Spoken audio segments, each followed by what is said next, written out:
ଆଜି ମହାକବି କାଳିଦାସଙ୍କ ବିଷୟରେ ଟିକେ କହିବି। ଦିନେ ମହାକବି କାଳିଦାସ ଦୂର ଜାଗାକୁ ଯାତ୍ରା କରୁଥିଲେ। ଯାତ୍ରା କରିବା ସମୟରେ ତାଙ୍କୁ ଅତ୍ୟନ୍ତ ଶୋଷ ଲାଗିଥିଲା। ତେଣୁ ସେ ପାଣିର ଅନ୍ୱେଷଣ କରିଥିଲେ। ତ ସେତିକି ବେଳେ ସେ ଦେଖିଲେ ଜଣେ ସ୍ତ୍ରୀ ଲୋକ କାଖରେ କଳସି ଧରି ପାଣି ନେଇକି ଯାଉଛନ୍ତି। ତ ସେ ତାଙ୍କ ପାଖକୁ ଗଲେ ଏବଂ କହିଲେ, ମା' ଆଉ ମୁଁ ବହୁତ ଶୋଷିଲା ଅଛି, ତେଣୁ ମୋତେ ଟିକେ ପାଣି ଦିଅନ୍ତୁ। ତେଣୁ ମା' ଜଣକ ତାଙ୍କ ମୁହଁକୁ ଚାହିଁଥିଲେ। ତାପରେ କହିଥିଲେ, ତମେ କିଏ? ମୁଁ ତୁମକୁ ଚିହ୍ନିନି। ତେଣୁ ତମେ ତୁମର ପରିଚୟ ମୋତେ ଦେଲେ ତାପରେ ଯାଇ ମୁଁ ତୁମକୁ ପାଣି ଦେବି।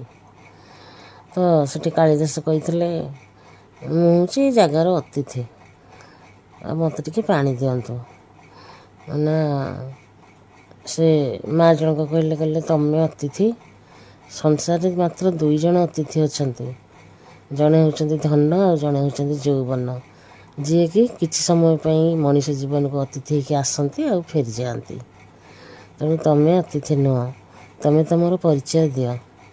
କାଳିଦାସ କହିଲେ, ମୁଁ ସହନଶୀଳତା। ମା' ଜଣକ କହିଲେ ତମେ ସହନଶୀଳତା? ସଂସାର କେବଳ 2 ଜଣ ସହନଶୀଳତା ଅଛନ୍ତି। ଜଣେ ହେଉଛନ୍ତି ଧରିତ୍ରୀ ମା', ଯିଏକି ତାଙ୍କ ବକ୍ଷରେ ପୁଣ୍ୟାତ୍ମା ପାପୀ ଆତ୍ମା ସମସ୍ତଙ୍କୁ ସ୍ଥାନ ଦେଇଛନ୍ତି। ଆଉ ତାଙ୍କରି ଛାତିକୁ ଚିରିକି ଆମେ ସମସ୍ତେ ସଂସାର ଯାକର ମଣିଷ ବିଭିନ୍ନ ପ୍ରକାର ବିହନ ବୁଣୁଛେ, ହେଲେ ସିଏ ଆମକୁ ଶସ୍ୟ ଶ୍ୟାମଳାରେ ଭରି ଦେଉଛନ୍ତି। ଆଉ ଜଣେ ହେଉଛନ୍ତି ବୃକ୍ଷ, ତାଙ୍କୁ ଟେକା ପଥର ଯାହା ମାରିଲେ ବି ସେ ମିଠା ଫଳ ହିଁ ଦିଅନ୍ତି। ତ ସେଇ 2 ଜଣ ହିଁ ହେଉଛନ୍ତି ସହନଶୀଳତା। ତାପରେ କାଳିଦାସ ଟିକେ ତାଙ୍କୁ ଲାଗିଲା ତର୍କରେ ହାରିଗଲା ପରେ ସେ ଟିକେ ଚିନ୍ତା କରି କହିଲେ ଯେ ମୁଁ ହେଉଛି ହଟି। ନା ମା' ସେଠୁ କହିଲେ ତମେ ହଟି? ନା, ତମେ ହଟି ହେଇପାରିବନି, କାରଣ ସଂସାରରେ 2 ଜଣ ମାତ୍ର ଅଛନ୍ତି ହଟି। ଜଣେ ହେଉଛନ୍ତି ନଖ ଆଉ ଜଣେ ହେଉଛନ୍ତି କେଶ। ତାଙ୍କୁ ଯେତେ କାଟିଦେଲେ ବି ସେ ଆଗକୁ ବଢ଼ନ୍ତି।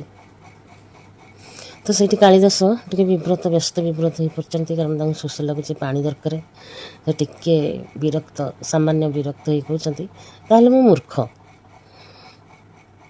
ମା' ଜଣକ ସ୍ମିତ ହସି ଦେଇ କହୁଛନ୍ତି, ତମେ ମୂର୍ଖ ନୁହଁ, ସଂସାରରେ 2 ଜଣ ମାତ୍ର ମୂର୍ଖ ଅଛନ୍ତି। ଜଣେ ହେଉଛନ୍ତି ଯୋଗ୍ୟତା ନଥିବା ରାଜା, କୌଣସି ଯୋଗ୍ୟତା ନଥାଇକି ବି ସେ ରାଜା ହୋଇ ପ୍ରଜାମାନଙ୍କ ଉପରେ ଶାସନ କରନ୍ତି। ଆଉ ଜଣେ ହେଉଛନ୍ତି ରାଜ ଦରବାରର ସେ ପଣ୍ଡିତ, ଯେଉଁ ପଣ୍ଡିତ ରାଜାଙ୍କୁ ଡରିକିରି ତାଙ୍କର ସବୁ ହଁରେ ହଁ ସବୁ ନାଁରେ ନାଇଁ କରନ୍ତି, ନ୍ୟାୟ ଅନ୍ୟାୟ କିଛି ବିଚାର କରନ୍ତିନି। ତେଣୁ ସେ ପଣ୍ଡିତ ହେଉଛନ୍ତି ମୂର୍ଖ। ତେଣୁ ଏବେ ତମେ ତୁମର ପରିଚୟ ଦିଅ, ତମେ କିଏ? ତ କାଳିଦାସ ସେଠି ଚିନ୍ତା କରିଛନ୍ତି ଯେ ମା' ଜଣକ ସାଧାରଣ କେହି ମଣିଷ ନୁହନ୍ତି। ସେ ସାଷ୍ଟାଙ୍ଗ ପ୍ରଣିପାତ କରିଛନ୍ତି ସେ ମା'ଙ୍କୁ, ଯେ ମା' ଆପଣ କିଏ? ଆପଣଙ୍କ ପରିଚୟ ମୋତେ ଦିଅନ୍ତୁ।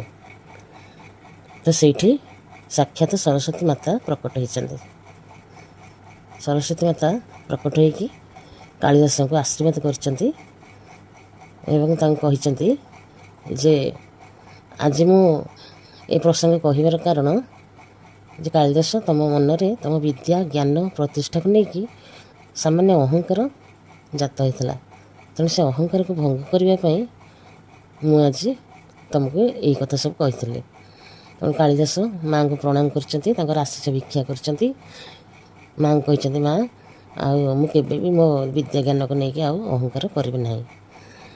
ତ ଏଇଠୁ ଆମର ଜାଣିବା କଥା ଯେ କୌଣସି ମଣିଷ ବିଦ୍ୟା ଜ୍ଞାନକୁ ପ୍ରତିଷ୍ଠାକୁ ନେଇକି ଯଦି ଅହଙ୍କାର କରିବ, ତେବେ ତା'ର ସେ ବିଦ୍ୟା ଧୀରେ ଧୀରେ ନଷ୍ଟ ହୋଇଯାଏ। ସେ କୌଣସି ଜ୍ଞାନ ଆରୋହଣ କରିପାରେନି। ତ ତା'ର ସର୍ବଦା ସବୁବେଳେ କ୍ଷତି ହୋଇଥାଏ।